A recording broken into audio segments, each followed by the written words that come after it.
India एक ऐसा देश जहां हर तरह के कल्चर, कहानियां, कहावतें और लोग सब घुल मिल जाते हैं। यहाँ मैथ्स है और मिथ भी, कर्मा है और कोरमा भी, फैंटेसी है और फैक्ट भी। इंडिया है एक जीती जागती बॉलीवुड फिल्म और हमारी फिल्म के हीरो हैं ये एडवर्ड सोनबले। इन बरखुरदार के कदम 10 साल पहले इंडिया में पड़े और तब से ये मुंबई में ही बस गए। हूँ तो परदेसी, पर दिल है प्योर देसी। अब जनाब एडवर्ड निकले हैं एक एपिक जर्नी पर, कुछ ऐसी रोजमर्रा की चीजों के मायने ढूंढने जिन्हें हम अक्सर देखकर शायद अनदेखा कर देते हैं। इनके सवाल हैं सिंपल, लेकिन उन सवालों के जवाब बेमिसाल।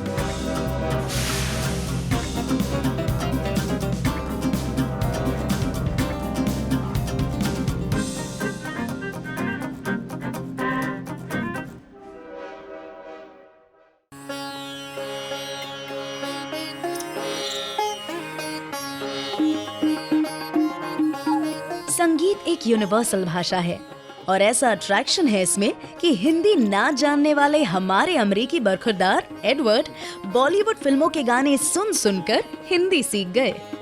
और फिर जो चस्का लगा इंडिया के संगीत का कि वो निकल पड़े जानने इंडियन संगीत के आधार को।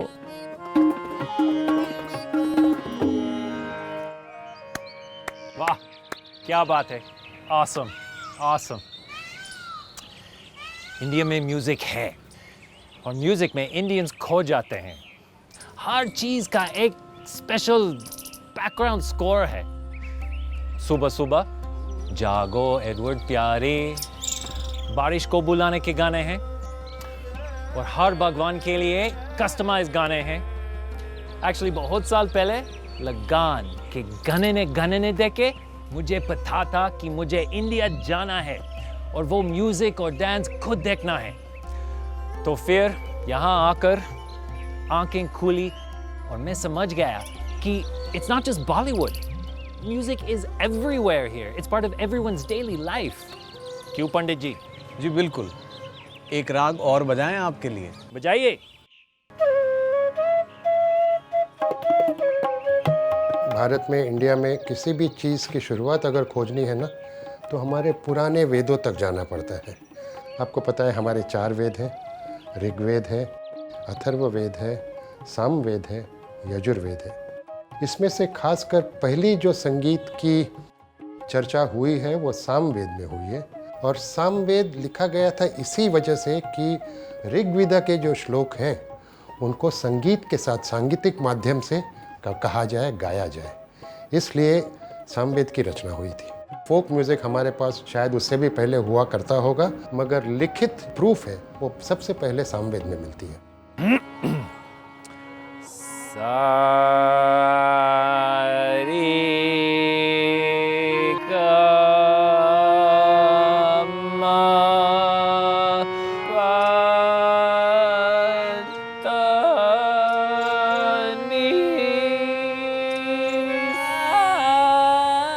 अरे बस बस बस, मेरा बहुत हो गया आज। इट्स जस्ट लाइक डो रे मी, बट ठीक है, एक दिन जरूर सीखूंगा, डोंट वरी। वैसे भी जो सबसे ज्यादा फैसिनेटिंग है वो है ये इंस्ट्रूमेंट्स। हिंदी फिल्मों में मैंने सब यूजुअल सस्पेक्ट्स देखे, सितार, हारमोनियम, तबला, बांसुरी, यूजुअल सस्पेक्ट्स, लेकिन इनके अलावा कुछ और जरूर होगा। I just know it. तो बस आज लेसर नोन लेकिन इक्वली फैसिनेटिंग म्यूजिकल इंस्ट्रूमेंट्स, छुपे हुए हीरे ढूंढ निकालूंगा मैं। लेकिन मिलेंगे किधर?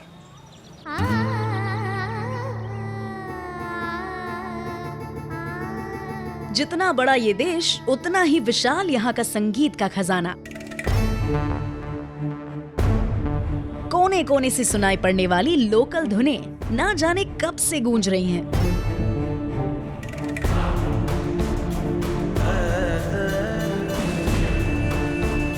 और इन फोक ट्यून्स के अलावा यहाँ का रिच क्लासिकल म्यूजिक भी एक डोर में इंडिया को बांधे रखता है।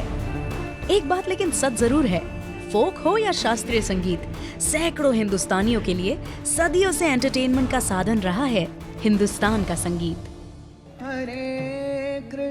जहां देखो, एक्चुअली जहां सुनो, इंडिया में म्यूजिक ही म्यूजिक है।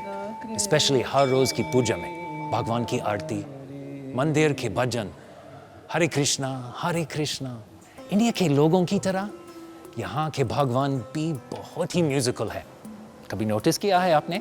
विष्णु जी का शंख, शिव जी का डमरू, और यहाँ है बांसुरी वाले कृष्ण भगवान।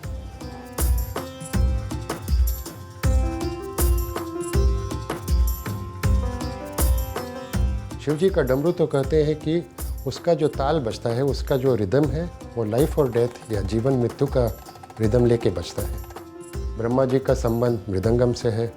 विष्णु जी का शंख है, जिसको हम बड़े श्रद्धा से मानते हैं। आज भी मंदिरों में शंख बजाते हैं श्रद्धा के साथ। और ये शंख से जो नाद उत्पन्न होता है, ये ओंकार का प्रतीक है।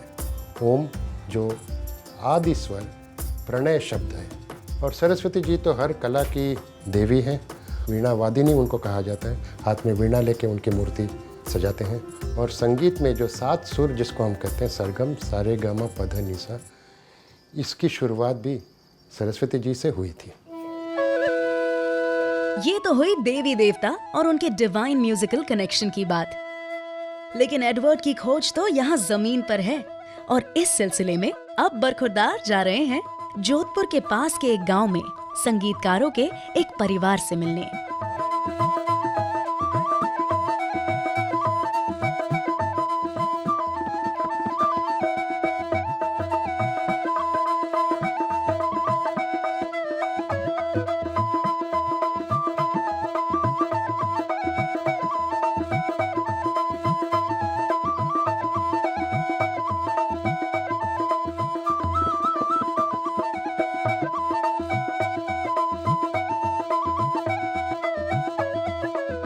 नमस्ते। राम राम। लगता है मैं कलाकार की दानी में पहुंच गया हूँ। बिल्कुल। अच्छा, मैं बहुत दूर से आया हूँ म्यूजिकल इंस्ट्रूमेंट्स के बारे में सीखने के लिए। तो ये ढोलक तो मैंने देखा, लेकिन ये क्या बजा रहे थे? वो दो फ्लूट एक साथ? ये अलगूजा बोलते हैं इनको। अलगूजा जी, ये कैर की लकड़ी से बनता है। हमारी कम्युनिटी में बजाते हैं, लंगा कास्ट में। और हमारे पीढ़ी दर पीढ़ी ये बजाते आए हैं। मेरे दादाजी, मेरे पिताजी बजा रहे हैं, मैं भी बजा रहा हूँ। अच्छा, कितना पुराना है? ये बहुत 50 साल पुराना है। 50 साल पुरानी है? ये कंटिन्यू बजता रहता है। हाँ, एक ही सुर। एक ही सुर। और फिर इसमें से अलग अलग सुर निकलते हैं एक में ऐसे।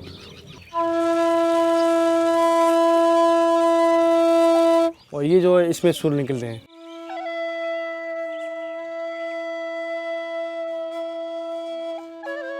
भरत मुनि के नाट्य शास्त्र में हमारे जितने इंस्ट्रूमेंट्स हैं उनको 4 प्रकार से बांटा गया है। घन वाद्य, अवनद्य वाद्य, सुशिर वाद्य और तत्वाद्य या तंतुवाद्य। घन वाद्य मतलब जो सॉलिड चीज़, 2 सॉलिड चीज़ को आप एक के साथ एक लगा के आवाज़ या नाद पैदा करते हैं, ध्वनि पैदा करते हैं, वो घन वाद्य।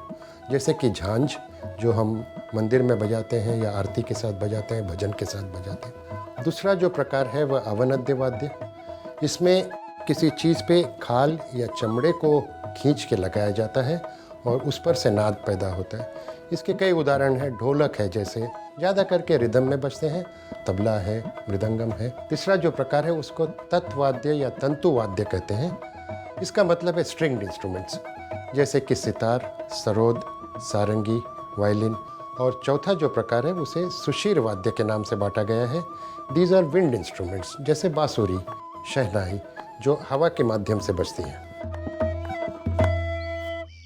वाह, अच्छा, तो म्यूजिकल इंस्ट्रूमेंट्स का 4 अलग अलग खानदान है। बिल्कुल। एक हमारे पास और इंस्ट्रूमेंट है सुशिर वाद्य। अच्छा, आप देखना चाहेंगे? हाँ, दिखाइए। सॉरी, पुला पुंगीला। अच्छा, ये क्या है?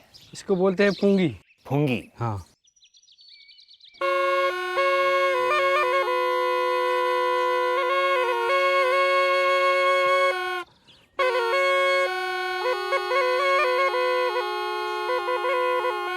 आप ट्राई करेंगे? हाँ, ठीक है। क्या हो गया?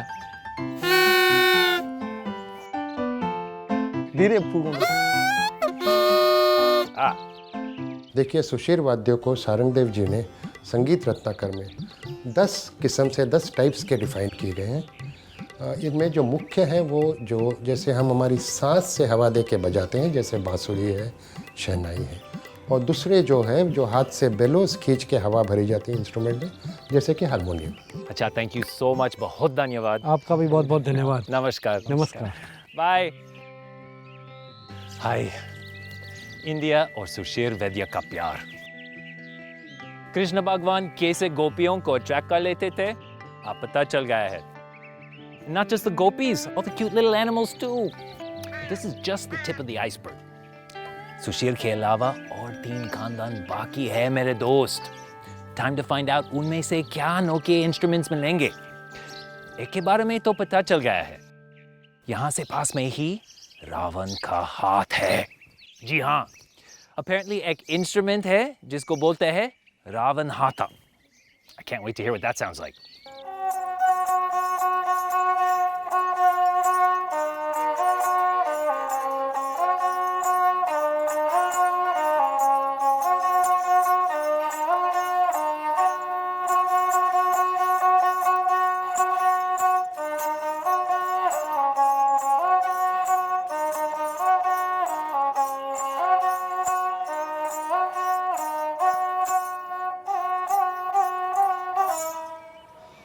वाह, राम राम भाई साहब। राम राम जी। तो ये रावण हाथ है क्या?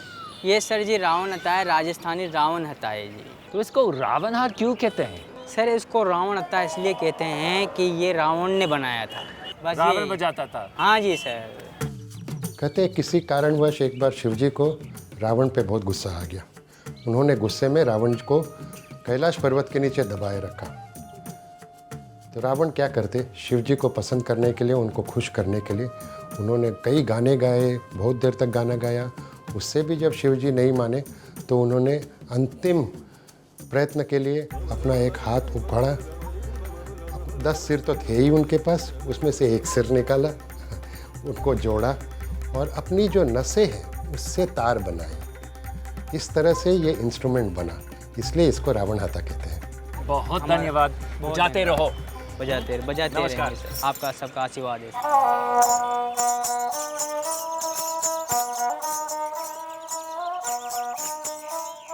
ये रावण की बॉडी से बना हुआ इंस्ट्रूमेंट, वाह, ऐसे लेजेंड सिर्फ इंडिया में मिलते हैं। I really wish I could stay. लेकिन अगला इंस्ट्रूमेंट की तलाश कौन करेगा फिर? खासकर ये वाला सरस्वती माता का फेवरेट है। गेस करो कौन सा?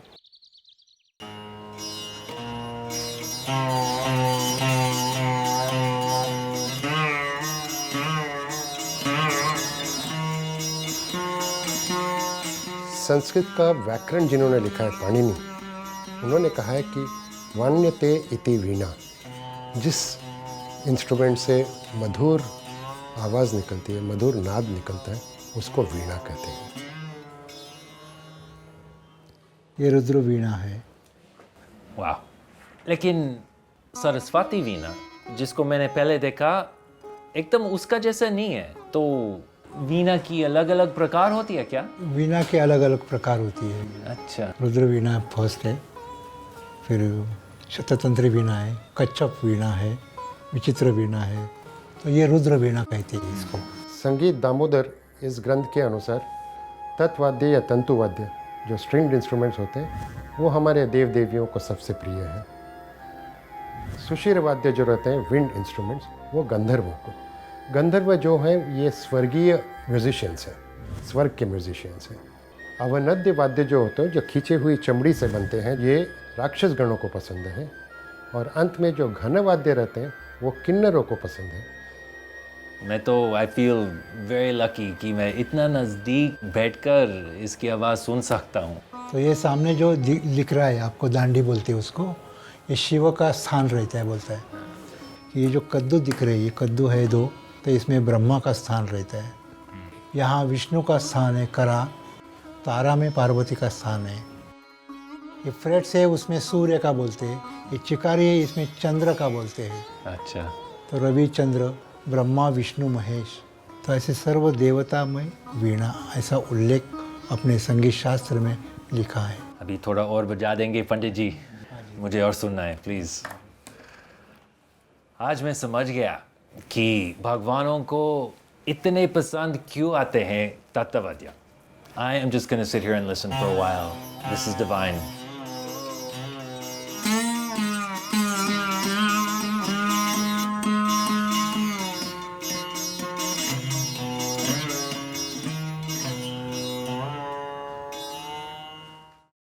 हिंदुस्तानी म्यूजिक में कई मजे की बातें छुपी हुई हैं, जैसे कि सातों सुरों का भी गहरा डिवाइन कनेक्शन है। माना जाता है कि हर सुर प्रतीक है एक देवता का। सा है गणेश, रे है अग्नि, गा से रुद्र, मा से विष्णु, पा से नरद, धा से सदाशिव और नी है सूर्य।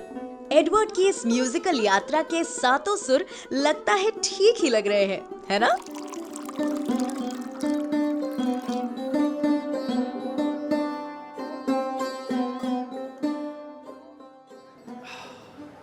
चाय ब्रेक। अच्छा, मैं क्या सोच रहा था, 50% दूध और 50% पानी से बनती है ये चाय। और स्कूल में पढ़ रहा था कि 70% ऑफ द अर्थ सरफेस पानी ही है और हमारे शरीर में भी 69% पानी। मोरल ऑफ द स्टोरी, पानी इज एवरीवेयर। भाई साहब, जरा सुनते जाना, चाय की दुकान पर एडवर्ड का गाना। वाह वाह वाह वाह। आप भी मेरी तरह शायरी करने लगोगे इस अगले म्यूजिकल इंस्ट्रूमेंट को देखकर, जिसके सुर पानी से ही निकलते हैं। जी हाँ, पानी।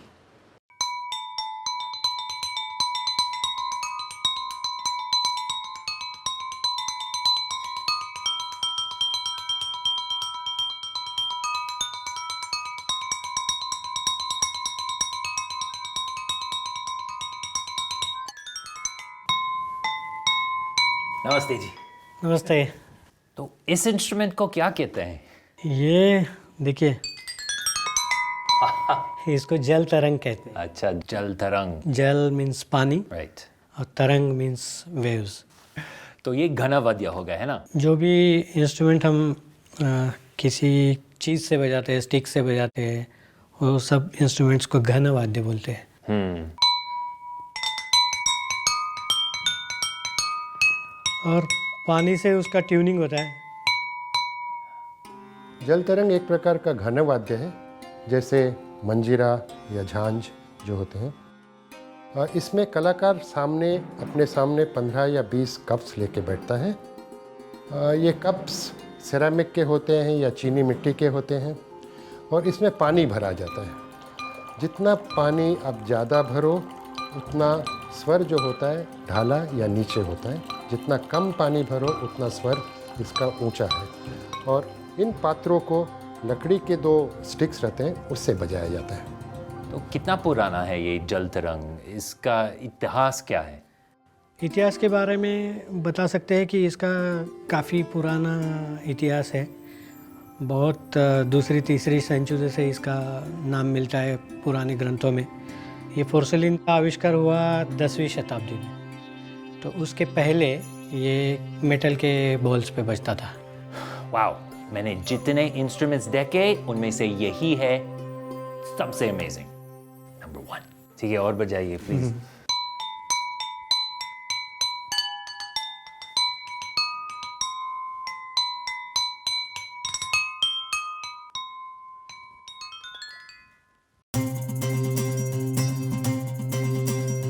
शिशिर वाद्य, तट वाद्य और घन वाद्य, इन सब के बाद अब एडवर्ड जा रहे हैं अवनद वाद्य की खोज में।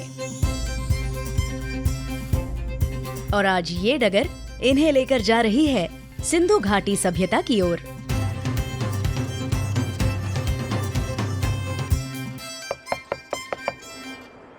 Hi, Shail. Hi. Hi, Edward. Hi, how are you doing? Good, good. How are you? This is Julian. Yeah. Hi, good to meet you. तो मैंने सुना है कि आपके पास कुछ खजाने हैं यहाँ कहीं छुपे हुए। बिल्कुल है। क्या सच है कि इंडस वैली सिविलाइजेशन के स्टाइल के इंस्ट्रूमेंट्स आप रिक्रिएट करते हैं? बिल्कुल, मैंने इंडस वैली के इंस्ट्रूमेंट्स डिस्कवर किए हैं और अब उनको रिक्रिएट कर रहा हूँ। वाओ, तो आप दिखाएंगे कि नहीं? ज़रूर, आइए मेरे साथ। Alright. अवनद वाद्य का जो सिलसिला है वो सदियों पहले इंडस वैली सिविलाइजेशन तक जाता है। उन दिनों लंबे ढोल गले में लगा के बांध के बजाए जाते थे। इनके चित्र भी इंडस वैली के जो सील्स हैं उस पर आज तक हमें मिलते हैं। उसके पहले तो खैर कोई उसका एविडेंस या जिक्र नहीं है। ओह माय गॉड, यही ढूंढ रहा था मैं। अवनद वाद्य है ना? अरे आपको पता है इसे अवनद वाद्य कहते हैं? यस, लेकिन ये आज के ढोल जैसा लगता है। बिल्कुल बिल्कुल, लेकिन आज से 5000 साल पहले सिंधु घाटी सभ्यता में इस तरह के ढोल बजाए जाते थे। 5000 साल पहले? बिल्कुल, और हमारे रिसर्च में हमको बहुत सारे ऐसे सबूत मिले हैं जिससे ये पता चलता है कि उस समय ऐसा इंस्ट्रूमेंट एग्जिस्ट करता था। वाह, तो उस टाइम पे और क्या क्या इंस्ट्रूमेंट्स थे? ये भी होता था। क्यूट, दिखाओ। तो ये साउंड स्टूडियो नहीं है, ये एक्चुअली टाइम मशीन जैसा है। और ये तो सिर्फ शुरुआत है, आप ये देखिए। अच्छा, ये क्या है? कम हियर, ये है कुंभ तरंगिनी। अब भी इसके पहले मैंने देखा वो जल तरंग, और ये बिल्कुल वैसा लगता है। बिल्कुल, तरंग का मतलब होता है वेव, कुंभ मतलब पॉट्स, कुंभ तरंगिनी। लेकिन ये नाम मैंने रखा है क्योंकि सिंधु घाटी की लैंग्वेज क्योंकि हमें पता नहीं है, इसलिए मुझे कुछ नाम रखना था, ये नाम रखा गया। Dying to hear these. Okay.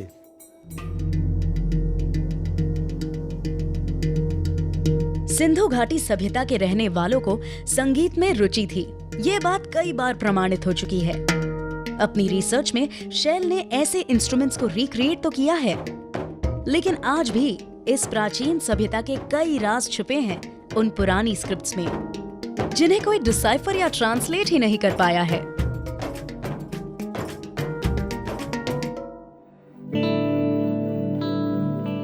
हजारों साल पुराने ये वाद्य जिनका म्यूजिक अभी तक भी सुनाई दे रहा है। कहीं ऐसे पॉट्स तो कहीं सिर्फ हवा या फिर पानी से क्रिएट हो रहा है म्यूजिक। सारेगामा सुर तो सिर्फ 7 है, लेकिन वो सुर हर दिन बजाए जाते हैं कितने सारे इंस्ट्रूमेंट्स पर, some of which we haven't even heard yet. जितने इंस्ट्रूमेंट्स उतने sounds, and I am taking these magical sounds with me. ये म्यूजिक जो कभी बंद नहीं होगा, मैं सुन रहा हूं, आप भी सुनो।